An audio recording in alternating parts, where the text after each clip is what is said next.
Guys, I'm Michael Reese, one of the AMPed club leaders here at Northwestern, and then this is also Christian Nelderberg, another club leader for AMPed. We're here today with Vice President Brock Brashko, who's going to be doing an interview about the CLA Insight technology. We're going to go over A to Z on a bunch of the Insight technology and then some Q&A as well. So I'll give it over to you, Brock. Thanks very much, Michael and Christian. Good to be here, and thanks for inviting me in on this call. And I'm going to pull up a PowerPoint presentation, and so you're not going to see me here in just a second, and we'll go right into it and cover a lot of bases. Okay? All right. Just let me know when you can see the screen. All right, we're good to go. Thanks for being on the call with us. We really appreciate it.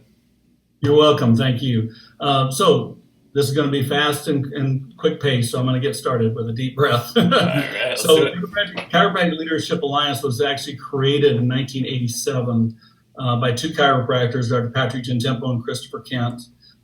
Chris Kent actually worked at Palmer and was a research director there, and somebody brought an EMG to him, and he used it in the research department, liked what he saw, and sent it to Patrick, who was a friend of his, and the rest is history. We started out as EMG consultants in 1987, and then in 1990, I joined the company. So that kind of ages me a little bit, but I was very young when I joined the company, so it's all good. In 1995, we added thermography and the rest of the technology. But just a little more on my background. I've been certified as a trainer. I'm actually multiple certified. I actually train other people to be certified on how to utilize the technologies. I'm not a chiropractor, but I am very knowledgeable on how to use the technology, the research behind the technology, etc. And so I've got that to share with you guys. I did install units at Parker University in '99, and I've also installed the units at Sherman and Life University, also at McTimoney College over in the UK. But the important thing was I actually went in and trained the instructors on how to utilize the technology, which is a big key in getting the most out of a university's use of the technologies.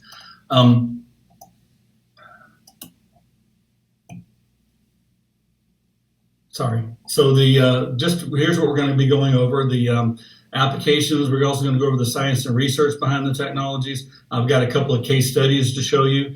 And also I'm going to do a 5-minute report of findings on how to create a lifetime family wellness practice. It's really intriguing. I think you'll find it pretty cool. And it's bringing the central nervous system into the practice. I'll go over performing scans properly, especially with the EMG and the thermography. There's some tips I can give anybody that will help them get better results with the technologies. And then we'll have a little Q&A at the end of that. So let's start with the technologies. There's 5 Insight technologies. We specialize in building objective documentation or technologies to measure the manifestations of subluxation or nerve interference, however you want to phrase it, on human health or on the nervous system. So this starts with thermography. That's the first test you do when you perform an exam with our technologies. The device measures imbalances in skin temperature, and I'm going to go through each one of these tests individually. So I'm just going to scan over them right now. So thermal measures imbalance in skin temperature. It looks at temperature on the left and the skin temperature on the right, and it shows which side is warmer or which side is colder. And bottom line is it should be the same on both sides. If there's imbalance in skin temperature, that's abnormal. The surface EMG measures muscle tension by looking at electrical signal generated by the muscle cells. Heart rate variability or pulse rate profiler measures adaptability to stress. I'll get into that. So the first 3 focus on central nervous system function, with the thermal being autonomic by looking at the vasomotor mechanism, surface EMG, motor function, looking at the muscle tone, which is controlled by the motor nerves, and then the pulse rate profiler looking at stress response, looking at sympathetic, parasympathetic imbalance. So you've got another autonomic indicator with the HRV paired with the thermal. So those three are our big three, we call them. We also have a digital inclinometer for range of motion that works really well, and an algometer which measures vertebral joint sensitivity. It's a pain mapping device, so it's not real popular because most of our clients get the technology to get away from pain measuring. We do have it as so somebody who wants to really get a comprehensive exam with all 5 of the manifestations of subluxation. So that's primarily what our inventory is made up of.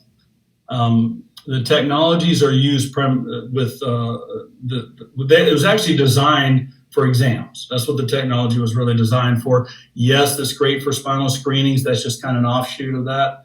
But primarily, typically a new patient walks into a clinic, and if the doctor has been trained to do orthopedic neurological tests, which most colleges teach, it's many people have told me they think the ortho neuro tests are subjective at best, and certainly don't document something, and they're pain based, a lot of them. And so a month later on a re-exam, it kind of leaves you in a bad place with the patient because they want to know why they're still coming in if their pain is gone. So pain-based practice leads to short term visits, and also not a lot of referrals, and for the wrong reason as far as the referrals go. So that's been the big benefit of the technologies, of being able to demonstrate right up front to a patient they've got abnormal function of their nervous system. It's not dealing with pain, and whether it's not pushing on their head or lifting their leg and asking if that hurts, and then wondering why it's normalized. Well, the patient is wondering why it's normalized, a month later again. So re-exams are real important with the technology too, and how it helps. You can use the technologies for health talks. Clients typically will do a health talk and scan one person in the room, and then invite everyone in for a full exam. Spinal screenings, like I said before, and corporate screenings. A lot of people don't think about it, but if you have a patient who works at a corporation, ask them for their, who handles their, their employee hiring, et cetera, and the HR, and that can get you in to do scans for the executives there, many are stressed out, so they look forward to objective proof that that their nervous system is functioning properly or not functioning properly. This is one of my clients in Greenville, South Carolina. On the left, she's showing the HRV, EMG, and thermal is called the core score report, which I'll get into shortly.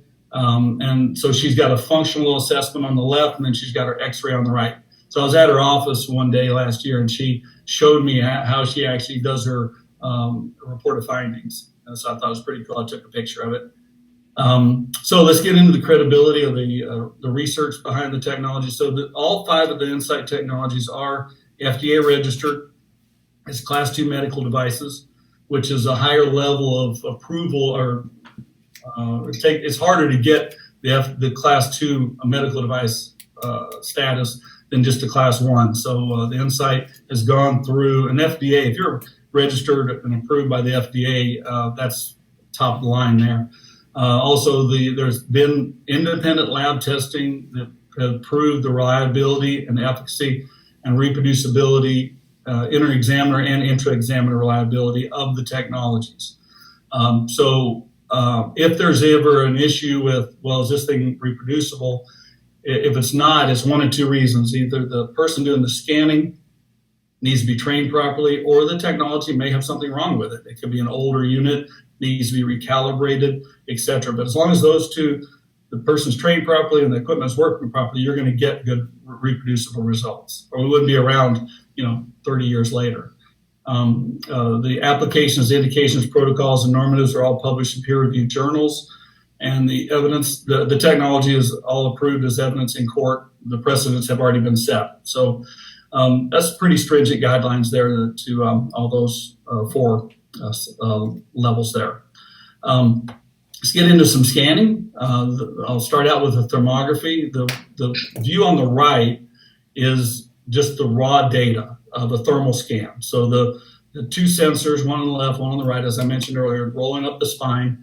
The center line is symmetrical or balanced. And then if it's shifted to the right, it means it's warmer on the right side. If it shifts to the left, it's warmer on the left side.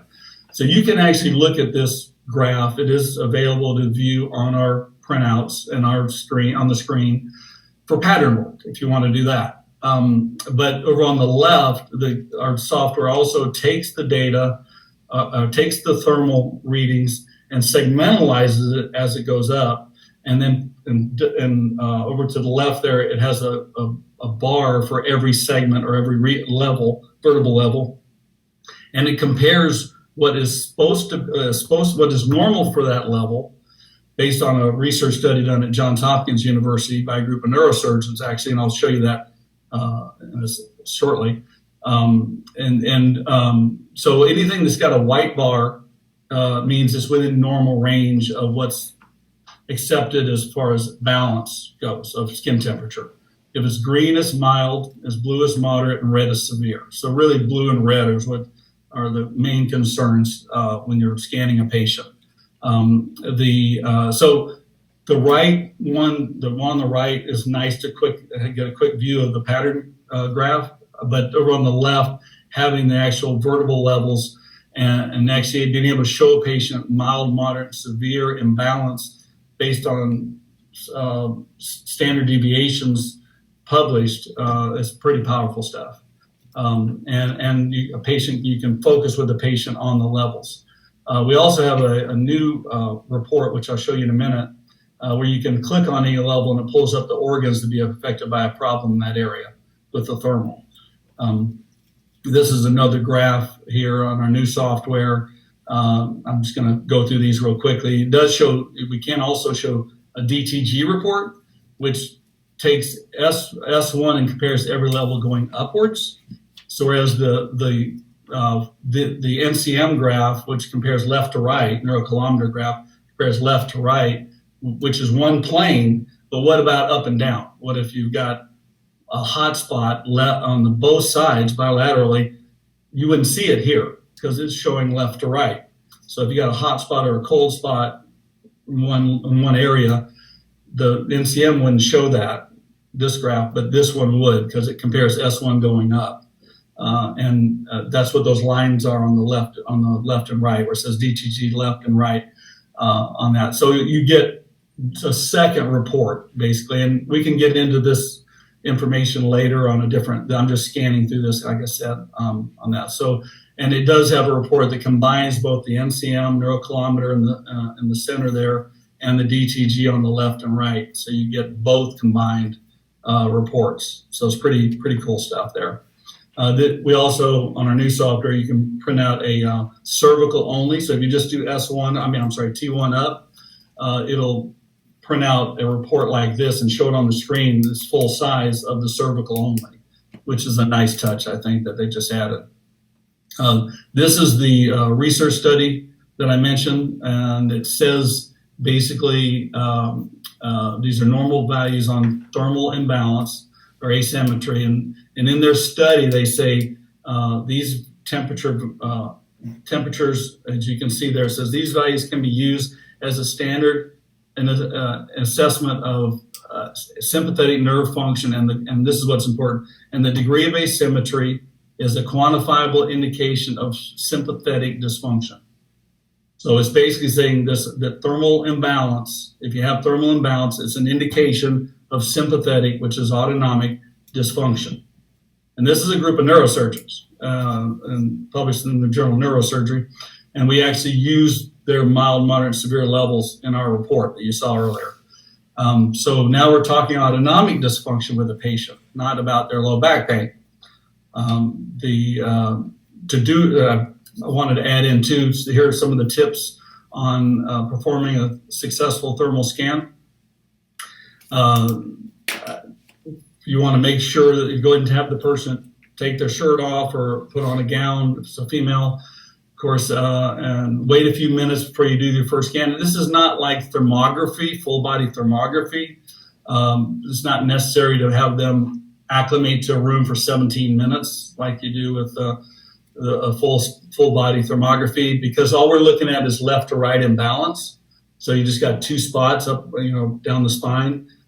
So it's not as vital to have that acclimation time, but you still want a few minutes for that to take place. And you do not want any wind blowing coming across. That can throw off the asymmetry. Sunlight on one side of the back can throw off the skin temperature and balance, of course. So you want to make sure your room is acclimated properly. Also, before starting at S1, wait for the red light to turn green, and then give it a couple extra seconds before you start rolling up the spine. When you're holding the thermal scanner in the air, before you put it on the skin, it's measuring 70 degrees or whatever the room temperature is. You put it on the skin, it's got to get up to 93, 94 degrees, whatever the back temperature is, which is about what it is. So it takes a few seconds for that to happen. So I find, it's not a bad thing to wait a couple of extra seconds before you start up the spine, just to make sure you've got good, you're at the right temperature of the spine is measuring. You hold the sensors, and this is something I see a lot.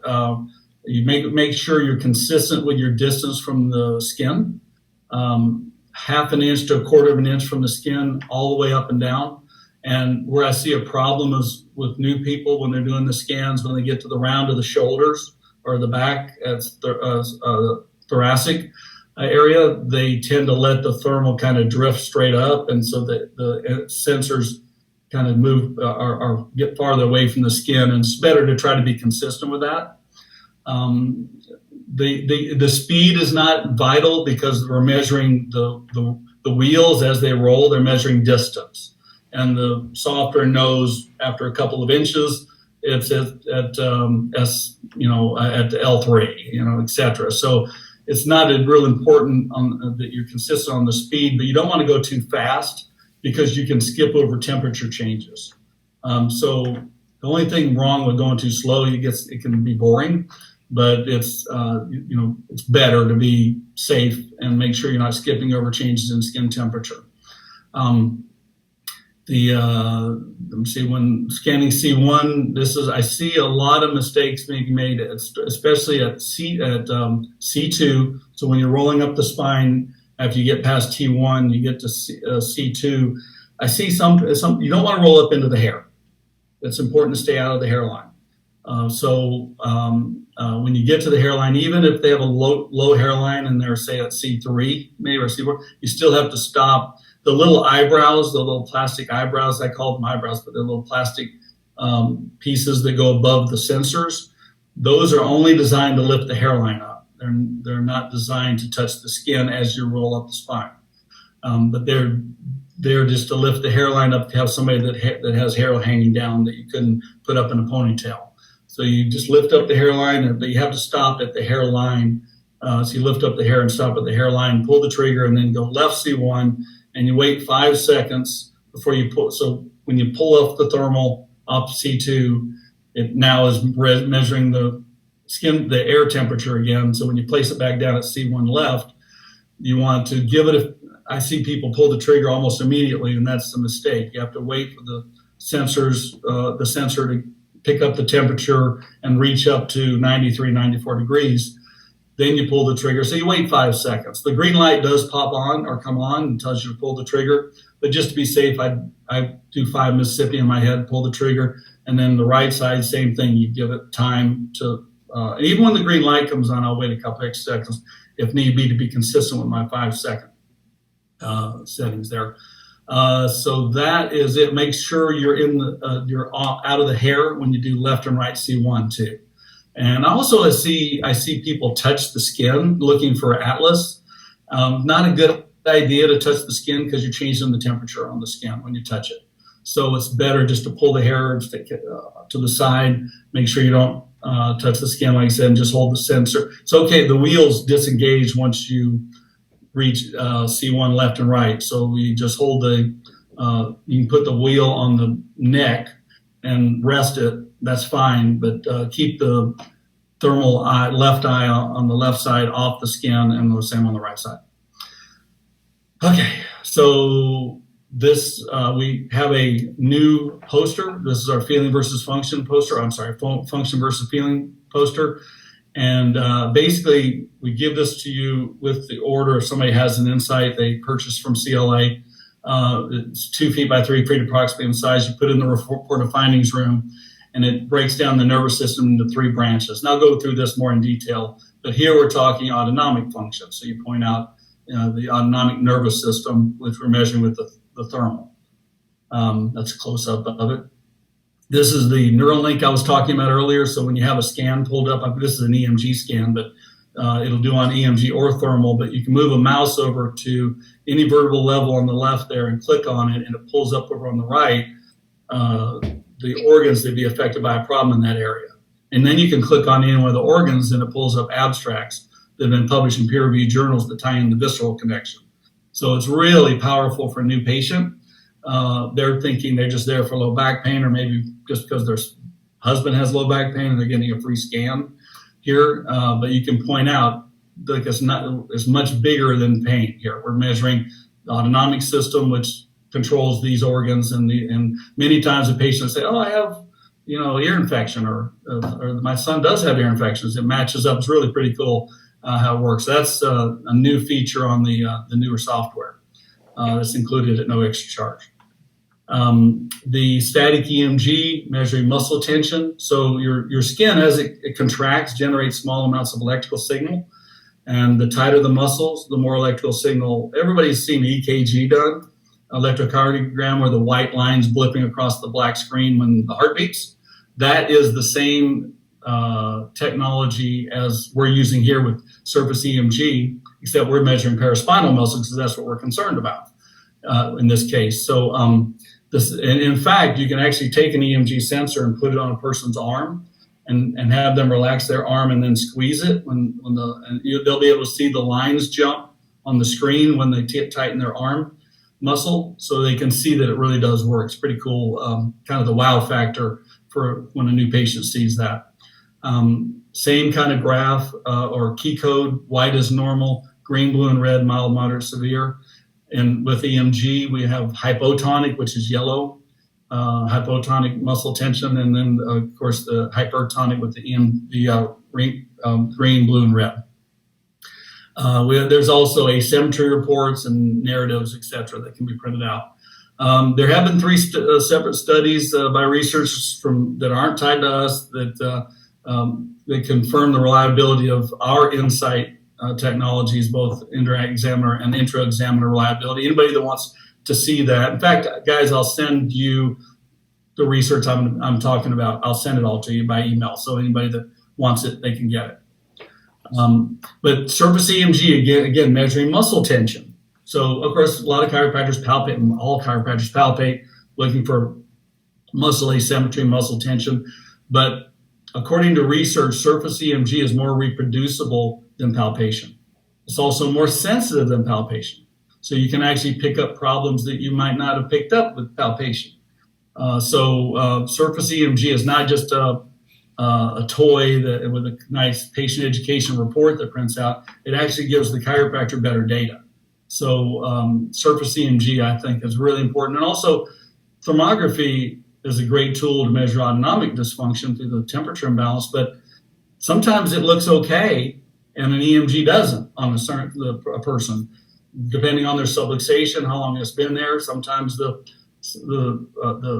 temperature imbalance is affected first before the muscle tension, and vice versa. So from my experience, I would recommend having those 2 technologies at least, so you have 2 pieces of evidence to document subluxation. But again, now here's the report of findings I was talking about, and I can do it in less than 5 minutes. Actually, I can do it in a couple minutes. So new patients sitting there, they've come in. You have already explained to them the central nervous system is the master system of the body. Everything you think, do, and say is controlled through the central nervous system. And you want to have optimal function of your nervous system to be your optimal best. And there's 3 branches of the nervous system: the sensory, which brought the patient in usually, which controls symptoms, among other things. But it's a very small part of the nervous system, at least the part that controls symptoms.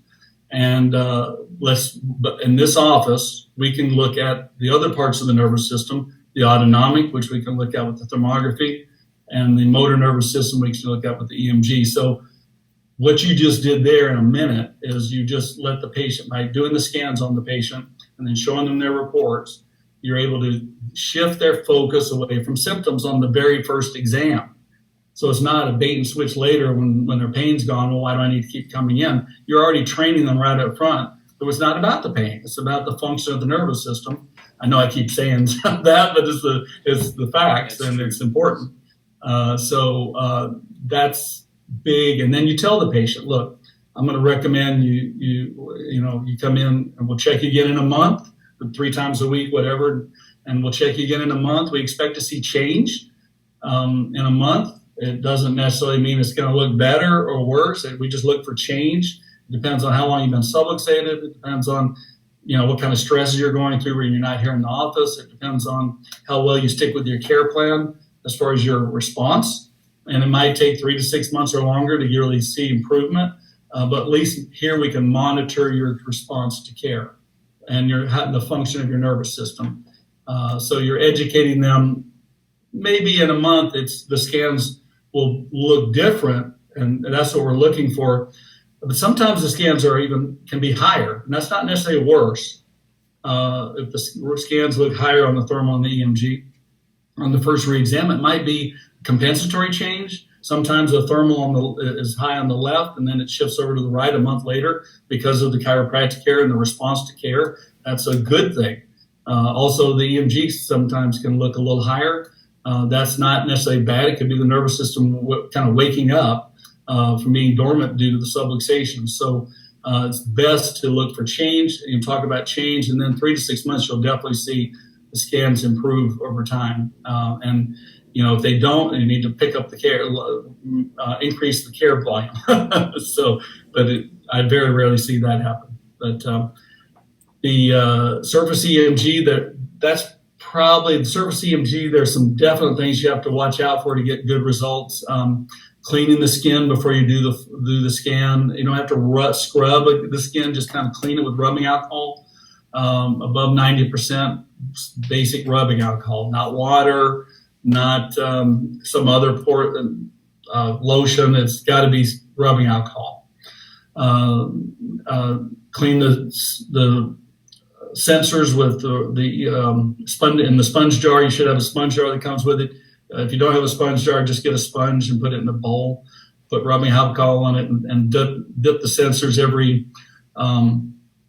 couple of levels is what I recommend. If it's dry environment, you might have to dip more often. Maybe every level, but sometimes every 5 levels. Okay, you can see when you've done scans when the lines drop and stabilize. You want to make sure when you place the sensors on the skin, the lines drop and stabilize, and for a couple of seconds before you take the reading. Make sure you got a good historical. You can see the historical data there, so you make sure this is what the patient's readings actually are. If the lines kind of spike a little bit, you don't want to take a reading. You want to maybe he might have to re-dip the alcohol into the alcohol and put it on the skin again if the lines aren't stabilizing. Sometimes a patient has real tight muscles at a certain level, and the lines will never stabilize. So you have to, and they're fluctuating. The red and blue lines going across the screen, which are the EMG signals. So what you have to do is just wait for the lines to be kind of stable or kind of in the center of the zigzag and tap on the foot pedal, and that's your reading. But if you re-dip and they still don't stabilize, that's just the way this patient is measuring.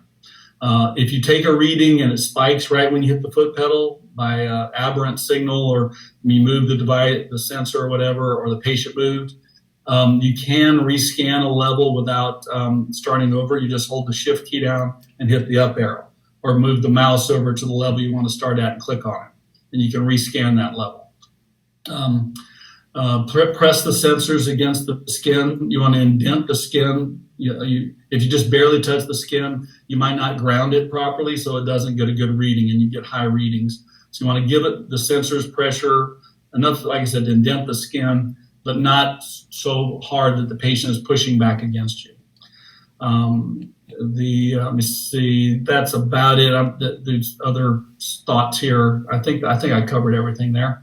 Moving on, again, the EMG and thermal, HRV, just bring the central nervous system back into the equation is what it does. It makes the staff, the patients, the doctors all talk about nervous system function, which is cool. So this is a sample EMG and thermal report. This is a client sent this to us. The patient actually had given up on, she'd been to a hospital and they gave her 6 months to live and she was on 9 medications when she came to the chiropractor. It's kind of like last resort chiropractic here. And you see the top 2 scans, the one on the left is EMG, the one on the right is the thermal. Remember, the thermal is always going to be one side or the other. So that's a quick way to know what you're looking at. It's going to be pointed a bar to the left or the right. EMG is going to be on both sides. You can see though real easily, red is severe, black is off the scale, which means it's higher than red and off the scale. So this person, Debbie, has a lot of dysfunction of her nervous system. Really easy for her to see. She needed to start care immediately. She did. And those middle scans, the 2 middle scans are a month later. But at that point, she was asymptomatic and off most of the medication.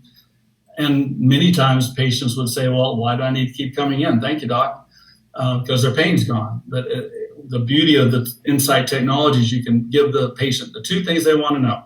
Are changes taking place, and do I need to keep coming in? And we can see that's the case here. That's why our typical client increases their retention level by 17 more visits per case, according to a survey we did recently. Every patient stays next 17 visits per case because they can see, one, the change is taking place and they need to keep coming in. And then you see the bottom scan there another month later. This next one is interesting because it's a child. I think it was about a 6 or 7 year old child that came in. She was lethargic. She had brittle hair. She looked like an adult. Circles under her eyes, not funny, but the parents were definitely concerned. They started her under care. And a month later, the same thing. She was off a lot of her medications. She was jumping or moving around a lot better, but there was still abnormal function of her nervous system that they could see on the re-exam. So heart rate variability, I do want to cover this. A lot of AMP doctors go with EMG and thermal because they're quick and fast. But a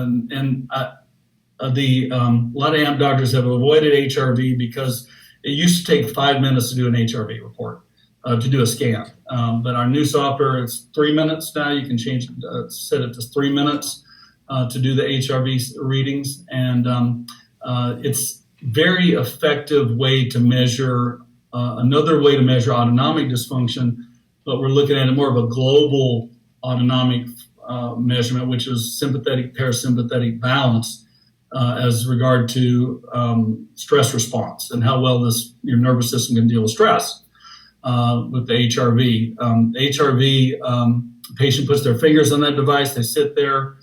There's a pediatric ear clip on our new model, the wireless HRV. And this is a test. Also, you don't have to do it every exam, whereas the EMG and thermal every month or whenever the doctor would do the next 3 exam.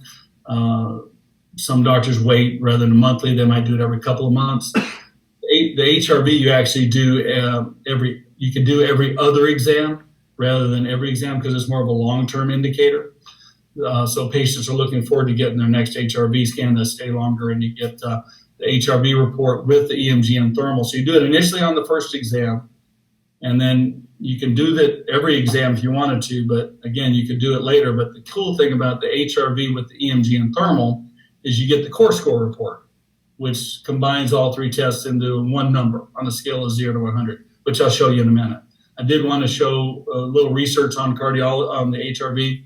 So HRV is a cardiology test, and we brought it in 2006 because it's non-invasive, it's painless, and we actually can measure. We're not really measuring the heart as much as we're measuring, the part of the nervous system that's controlling the heart, which is the sympathetic parasympathetics. Sympathetic increase in the heart rate, parasympathetic slowing it down.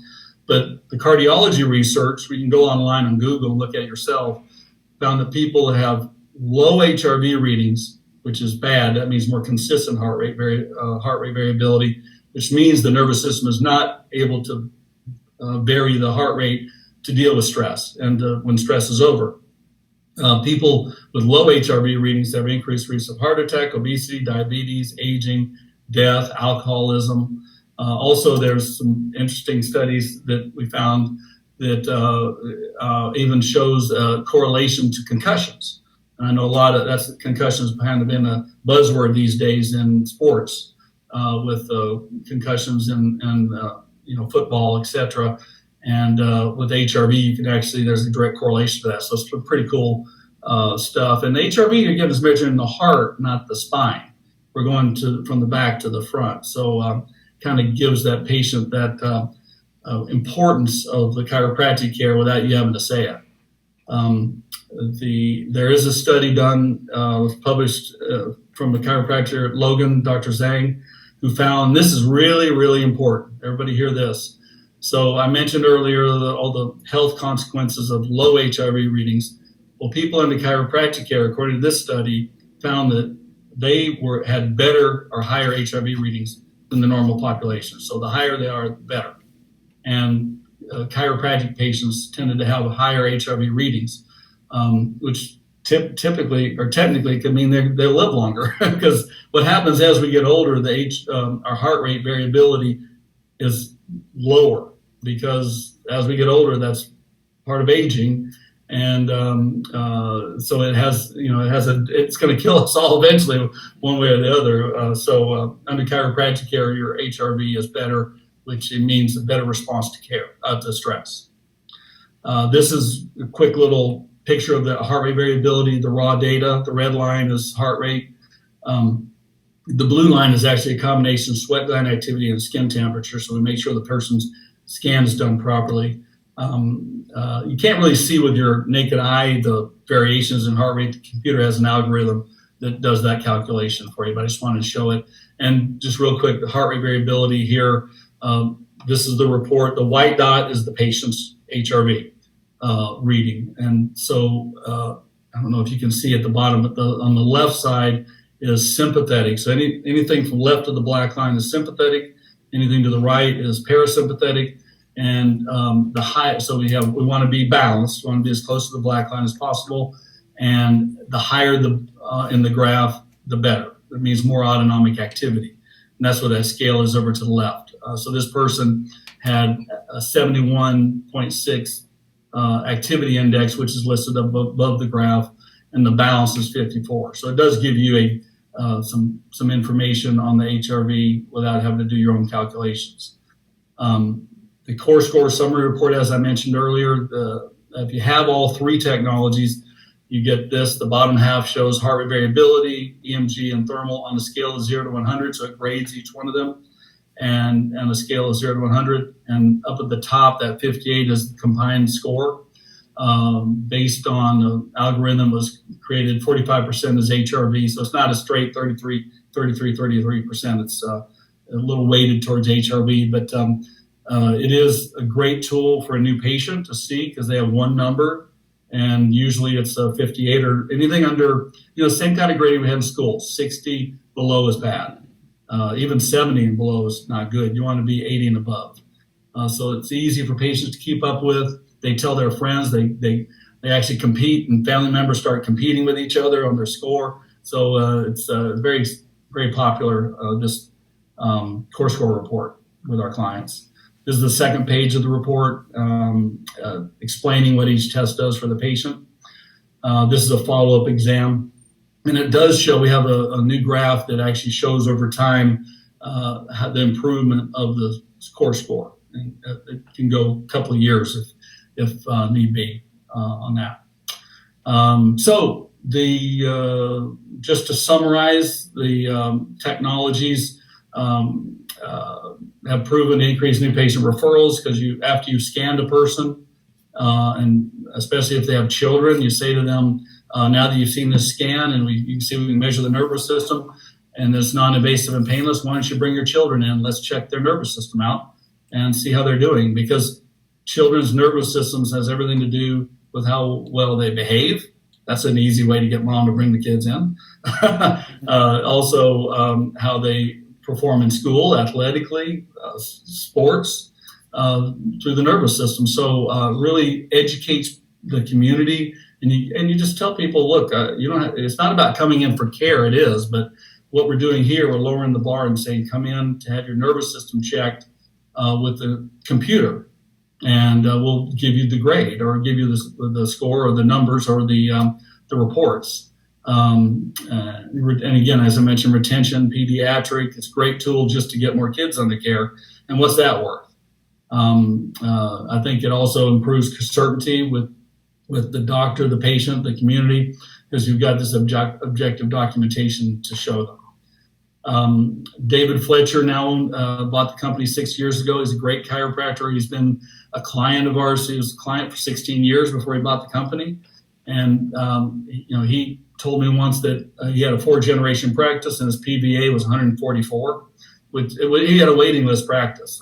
It was just basically, in order for somebody to get in, somebody else had to pass away. So he had a legendary practice in Toronto, and he loved what the technology did in his office. And like I said, he bought the company 6 years ago, and really has added a lot he brought in the core score, he brought in the wireless thermal, and now we have a wireless EMG to measure muscle tone, and we have a wireless HRV, so we have a completely wireless setup now. We also have refurbished for those who are interested. I would not recommend buying used out there on the marketplace. If you do buy used, you want to make sure to pay to have it recalibrated by CLA and checked out. It could be an old unit that maybe had been damaged before, and so it's really, you want to get again, it's a Class 2 medical device. It doesn't hurt to have it recalibrated and checked out. I mentioned this stuff earlier on the slide. I did want to just show real quickly, we do have a digital inclinometer for range of motion that prints out a nice report that shows the white bars are normal based on the AMA guidelines. So you get endpoint range of motion measurements. So for structural component, the red bars are the patient's readings. The cool thing about our inclinometer, it has 2 sensors. One straps at cervical, around just above the ears, straps around the head. And then the other one straps at T1, so you don't have to hold the sensors on the skin or on the patient. Just stand at the keyboard and hit the space bar when they come back to neutral. But the nice thing about the 2 sensors is it subtracts out torso movement, the T1 device. So as the person's moving through, say, flexion extension, if there's any torso movement, which a lot of times there is, and they don't even realize it, this T1 sensor subtracts that out. So you get true range of motion. So it's not expensive, the inclinometer, and you can add it in with that. So certainly, I know Jeremy Hest uses the digital inclinometer in his practice, and so I certainly just want everybody to know we do have that. This is the graph or the table that shows the patient's range of motion and what's normal, and then it even gives an impairment rating. So that's the whole presentation, and this is my information. You can reach me at brock@subluxation.com, and also my phone number 770-456-8134. And I'm going to stop sharing the screen so we can go back over to Michael and Christian.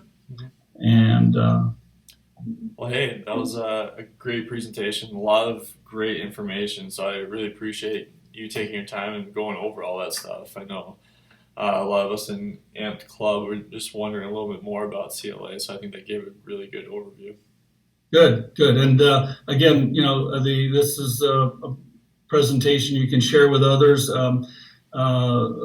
There's some good training on there, and again, as I mentioned before, as long as everybody's doing the scans properly and the equipment's working properly, I do recommend, if you have a used one, sending it in and have it checked. There's a fee for that, but you also get tech support for a year, and also there's some good things there. And I don't want to go over pricing right now, but I do have financing for new practitioners. So when you're let everybody know when they're ready to get started, even if they haven't opened yet, as long as they have a clinic address and a doctor's license, I can get financing for them for the equipment. So you're just looking at a couple $100 a month or less, rather than a chunk of money out of the money that's already going out elsewhere, right? Of course, of course.